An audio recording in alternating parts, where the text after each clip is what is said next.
నమస్తే, నేను మీ గోపి. వెల్కమ్ బ్యాక్ టు మనంటి. ప్రస్తుతం అంతా పడుతున్నారు పొలిటికల్ అనలిస్ట్ కె రవీంద్రబాబు గారు. ఆయనతో మాట్లాడదాం. సార్ నమస్తే అండి. నమస్తే గోపి. సో గత కొన్ని రోజుల నుంచి అంటే లైక్ ఒక 3 రోజుల నుంచి తిరుపతిలో ఏదైతే తొక్కిసలాట ఘటన ఉందో అది ఇంకా జనాలందరూ కోలుకోలేదు. కానీ పవన్ కళ్యాణ్ గారు, చంద్రబాబు గారు ఆ కుటుంబాలకి క్షమాపణ చెప్పారు. బట్ బిఆర్ నాయుడు కూడా క్షమాపణలు చెప్పాలా, చెప్తే చనిపోయిన కుటుంబాలు వాళ్ళు ఏమన్నా తిరిగి తీసుకురాగలమా చనిపోయిన వాళ్ళని అన్నట్టుగా వెటకారంగా మాట్లాడారు. బట్ అల్టిమేట్గా క్షమాపణ చెప్పారు. కానీ అంటే రాజకీయ పరంగా ఇంకో కోణంలో చూస్తే మనం వైసీపీ వాళ్ళు హయాంలో చాలా చేశారు, అన్యాయాలు జరిగినాయి, చాలా గొడవలు జరిగినాయి, చాలా మంది చనిపోవడం జరిగింది. వాళ్ళు ఒకసారి కూడా క్షమాపణ చెప్పలేదు. సో చాలా మంది ఏమంటారంటే ఈ రెండింటికి పొందుతున్న కన్నా టీడీపీ అదే కూటమి గవర్నమెంట్ కొంచెం బెటర్గా ఉన్నట్టుగా చెప్తున్నారు. సో దాని మీద విశ్లేషణ. గోపి, తిరుపతిలో జరిగిన విషాదకరమైన సంఘటనకి లేకపోతే చనిపోయిన వాళ్ళ కుటుంబానికి ప్రగాఢమైన సానుభూతిని ప్రకటిస్తూ సో ఆ సంఘటన మళ్ళీ మనం ఒక్కసారి ఓవరాల్గా రోజు రోజుకి డెవలప్మెంట్స్ మారిపోతూ ఉన్నాయి కాబట్టి ఈ రోజు వరకు ఉన్న డెవలప్మెంట్స్ ఒక్కసారి నిష్పక్షపాతంగా విశ్లేషణ చేసుకుంటే ఆ ఘటన జరగటం అనేది దురదృష్టకరమైన విషయం. రెండోది, అది ఎందుకు జరిగింది అనేది కూడా అప్పుడు ఈ రోజుకి అందరికీ తెలిసిన విషయమే. పద్మావతి పార్క్లో ఎక్కువ మందిని అక్కడ అసెంబ్ల్ చేయటం, కెపాసిటీని మించి అక్కడ ఎక్కువ మందిని అసెంబ్ల్ చేయటం, ఎవరో ఒక భక్తురాలకి అస్వస్థత వచ్చిందని చెప్పి గేట్ సడన్గా ఓపెన్ చేయటం, మిగతా వాళ్ళంతా ఒకరి మీద ఒకరు స్టాంపేడ్ అయిపోయి తొక్కిసలాటలో 6 చనిపోవడం జరిగింది.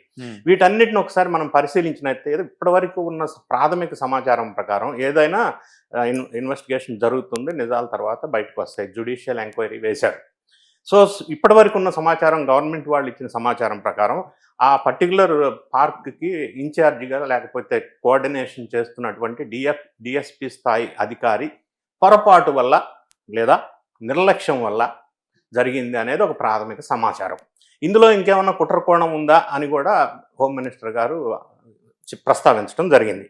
ఈ సంఘటన ఇట్లా ఉన్నప్పుడు సంఘటన అయిపోయిన తర్వాత ఎవరైనా చేయవలసింది ఏంటంటే ఆ క్షతగాత్రుని పరిశీలించటం, వాళ్ళకి భరోసా ఇవ్వటం, వాళ్ళకి కావాల్సిన కాంపన్సేషన్ ఇవ్వటం, ఎట్లా లేకపోతే తర్వాత జరిగిన సిచ్యువేషన్ ఎట్లా కంట్రోల్ చేసి మేనేజ్మెంట్ చేయాలనేది ఆలోచన చేయాలి. అక్కడ సహాయ సహకారాలు అందించడం, సూచనలు చేయటం, వేర్ వెంట్ రాంగ్ అనేది ఐడెంటిఫై చేయటం, ఈ విధంగా ముందుకెళ్ళాలి. అందులో భాగంగానే పవన్ కళ్యాణ్ గారు సారీ చెప్పారు జరిగిన సంఘటనకి డిప్యూటీ సీఎం హోదాలో. చంద్రబాబు నాయుడు గారు కూడా చెప్పారు. వీళ్ళిద్దరూ సారీ చెప్పడం అనేది వాళ్ళ రాజకీయ మెచ్యూరిటీకి ఒక నిదర్శనం. దాంతో సారీ చెప్తూనే పవన్ కళ్యాణ్ గారు ప్రస్తావించారు, తిరుమల తిరుపతి దేవస్థానం చైర్మన్, ఈఓ శ్యామలరావు, ఏఈఓ, వీళ్ళు కూడా ఆయన పేర్లు ప్రస్తావించి వీళ్ళు కూడా క్షమాపణ చెప్పవలసిందే, ఇంకో మార్గం లేదు, నామూషేష్ క్షమాపణ చెప్పడానికి నేనే చెప్పాను, వాళ్ళు ఎందుకు చెప్పరో ఖచ్చితంగా చెప్పాల్సిందే అని నిలదీసి చెప్పడం జరిగింది పబ్లిక్లో. సో ఇది పవన్ కళ్యాణ్ గారు ఆ విధంగా మాట్లాడటం వల్ల తెలుగుదేశం వర్గాల వారికి, ఎన్డీఏ వాళ్ళకి కొంత ఇబ్బందిగా కలిగించవచ్చేమో, కానీ ఆయన మాట్లాడిన మాటల్లో తప్పు అయితే పట్టలేము. కానీ వైఎస్ఆర్ కాంగ్రెస్ పార్టీ వాళ్ళు ఆయన మాట్లాడిన దాన్ని కూడా తప్పు పడుతున్నారు. దాన్ని మనం తప్పు పట్టారా? ఓకే. ఎందుకంటే అమ్మటి రాంబాబు గాని చాలా మంది ప్రస్తావిస్తూ ఈ జరిగిన సంఘటనలో వాళ్ళు చేసిన కుట్రకోణం ఎంత ఉందో కూడా మనం విశ్లేషణ చేద్దాం నిష్పక్షపాతంగా. సో ఈ క్షమాపణ చెప్పాలన్న అంశాన్ని వాళ్ళు ప్రస్తావిస్తే ఏమంటున్నారు, క్షమాపణ చెప్తే అయిపోతుందా అంటున్నారు.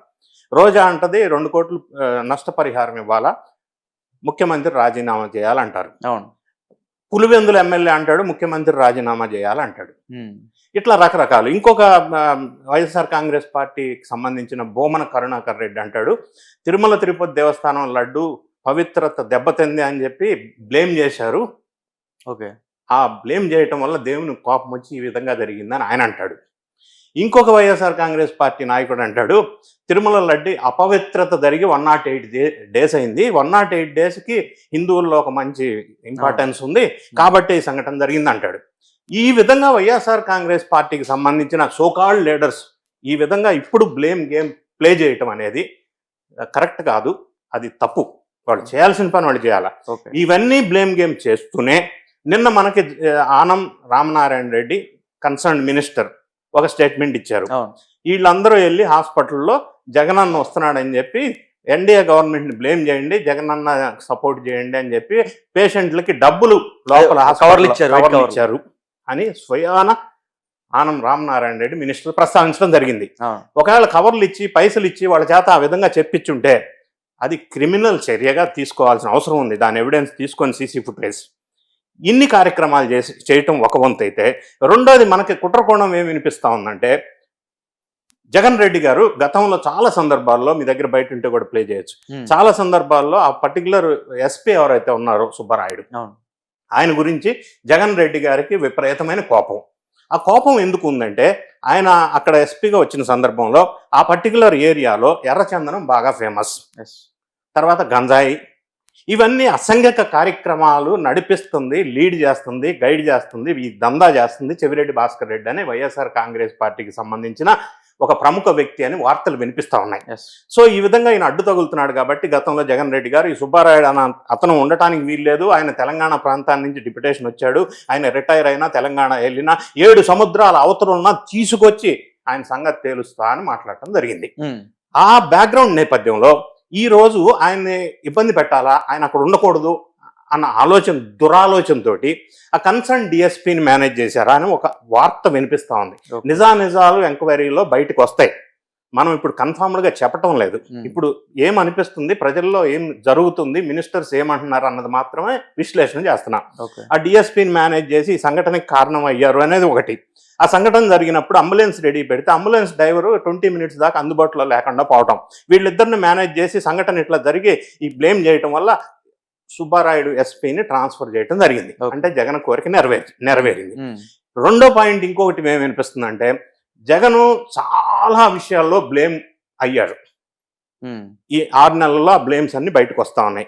అందులో ప్రధానంగా ప్రపంచ వ్యాప్తంగా బ్లేమ్ అయిన సంఘటన తిరుపతి లడ్డు అపవిత్రం అయింది జగన్ గారు ఈ అవకతవకల వల్ల అనేది బయటకు వచ్చింది. సో జగన్ గారు లేదా గవర్నమెంట్ తిరుపతి లడ్డు విషయంలో టోటల్ గా బ్లేమ్ అయ్యారు, తిరుపతి బేస్ చేసుకొని.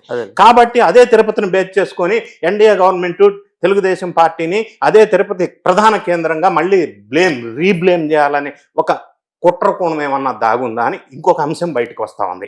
సో ఇవన్నీ అంశాల విషయం పరిశీలన చేసినట్టయితే దీని వెనక వైఎస్ఆర్ కాంగ్రెస్ పార్టీ వాళ్ళు సంఘటన జరిగిన తర్వాత ఇచ్చిన స్టేట్మెంట్స్ కరెక్ట్ కాదు, వాళ్ళు ఆ క్షతగాత్రులకి పైసలు కవర్లు ఇచ్చి మాట్లాడిపించడం కరెక్ట్ కాదు. మూడోది, వాళ్ళ వెనక సుబ్బారాయుడు ఎస్పీని ట్రాన్స్ఫర్ చేయడంలో ఉన్న కుట్రకోణం కానీ, తిరుపతి బేస్ చేసుకొని సంఘటన కారణం అయి గేమ్ చేయడంలో కానీ వీళ్ళ పాత్ర ఉంది అని అనుమానాలకు తావిచ్చే విధంగా వాళ్ళు ప్రవర్తిస్తూ ఉన్నారు. అదంతా వదిలేసి క్షమాపణ చెప్పాలి అని పవన్ కళ్యాణ్ గారు అడిగినప్పుడు, తర్వాత తిరుపతి దేవస్థానం చైర్మన్ పవన్ కళ్యాణ్ గారు ఇచ్చిన తర్వాత మీరు అన్నట్టు ఇంతకుముందు క్షమాపణ చెప్తే చనిపోయిన వాళ్ళు తిరిగి రాకపోయినా కూడా వాళ్ళు క్షమాపణ చెప్పారు, ఎందుకంటే నైతిక బాధ్యత తీసుకున్నారు. మూడోది, మనకు రియలిస్టిక్గా ఆలోచించినట్టయితే ఈ ఘటనకి ప్రధానమైన కారణం ఒకటి అధికారుల నిర్లక్ష్యమా లేకపోతే ఇంకేమన్నా కోణం ఉందా అనేది సెకండరీ. రెండోది, అధికారులకి తిరుపతి దేవస్థానం టీంకి సమన్వయ లోపం, ఈ సమన్వయ లోపం కూడా కనిపిస్తూ ఉంది. సో ఈ అంశాలన్నీ ఎంక్వైరీలో వెలుగులోనికి వచ్చినప్పటికీ కూడా ఈ కారణాల వల్ల ఈ సమస్య రోజుకొక రకంగా టర్న్ చేసుకుంటుంది. ఇందులో పొలిటికల్ పార్టీస్ రకరకాల గేమ్ ప్లే చేస్తూ ఉన్నాయి, మరీ ముఖ్యంగా వైఎస్ఆర్ కాంగ్రెస్ పార్టీకి సంబంధించిన వాళ్ళు. ఇట్లా చేయకుండా ఆ చనిపోయిన కుటుంబాలని ఆదుకునే విధంగా కాంపన్సేషన్ ఈ రోజే పే చేస్తామన్నారు. ఒక్కో కుటుంబానికి 25 లక్షలు ప్రకటించడం జరిగింది. ఈరోజు వాళ్ళ ఇంటికి వెళ్ళి వాళ్ళ ఊరికి వెళ్ళి ఆ పేమెంట్ ఇస్తామని చెప్పి దేవస్థానం వాళ్ళు ప్రకటించారు. ఇది అభినందన, ఎందుకంటే చేయదగ్గది ఇప్పుడు ఏం లేదు కాబట్టి, జరిగిన దురదృష్టకరమైన సంఘటన కాబట్టి. అయినప్పటికీ దీన్ని హ్యాండిల్ చేసే విధానంలో అయిపోయిన తర్వాత మళ్ళీ ఇటువంటి పునరావృతం కాకుండా ఏం చేయాలనేది. ఇంకో విషయం మనం గమనించినట్టయితే, ఈ వైకుంఠ ద్వార దర్శన టికెట్లు టోకెన్లు ఇచ్చి పంపించే సిస్టమ్ ప్రొసీజర్ ఏదైతే ఉందో అది 2022లో పెట్టారు. 2022కు ముందు ఈ సిస్టమ్ లేదు, అప్పుడు ఏం జరగల. 2022లో జగన్ రెడ్డి గారు ఈ సిస్టమ్ పెట్టారు. సరే, ఓకే, పెట్టారు. వీళ్ళు మళ్ళీ కొత్త కమిటీ ఏర్పడిన తర్వాత సమీక్షించుకొని ఇది ఎంతవరకు మనకి కరెక్టు లేదా ఏమన్నా చేంజ్ చేయాలా అని బహుశా అంత టైం కూడా ఉండకపోవచ్చు, లేదా ఆ బోర్డుకి ఈ అధికారులకు మధ్య సమన్వయం సరిగా ఉండకపోయి ఉండొచ్చు. ఈ మాట ఎందుకు అంటున్నానంటే, చంద్రబాబు నాయుడు గారు ముందే తిరుపతి దేవస్థానం చైర్మన్ శ్యామలరావు గారు ఈఓ కొంత ఘర్షణగా మాట్లాడుకోవటం మనం విన్నాం, చూసాం. సో ఎన్ని కారణాలు పరిశీలించినట్టయితే అయిపోయిన దాని సంఘటన అయిపోయినా కూడా దాని నుంచి పాఠాలు ఏం నేర్చుకోవాలో ఆలోచన చేసుకొని మళ్ళీ ఇటువంటి పునరావృతం కాకుండా ఇటువంటి శవ రాజకీయాలు చేయకుండా మనం ముందుకెళ్తే బెటర్. ఎందుకంటున్నానంటే, నేను వైఎస్ఆర్ కాంగ్రెస్ గవర్నమెంట్లో గతంలో చాలా మంది చనిపోయారు. తాడేపల్లి దగ్గర 36 మంది చనిపోయారు.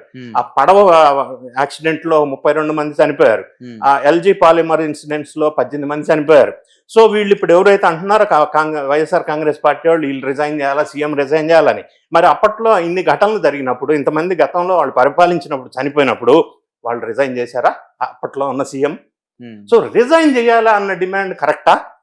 ఏం చేయాలనేది వాస్తవంగా పరిష్కార మార్గాలు, సలహాలు, సూచనలు ఇవ్వాలి. కానీ ఈ విధంగా డ్యామేజ్ చేసి సిచ్యువేషన్ ఇంకా పొలిటికలైజ్ చేయటం అనేది కరెక్ట్ కాదు. Okay, right. Thank you sir. Thank you.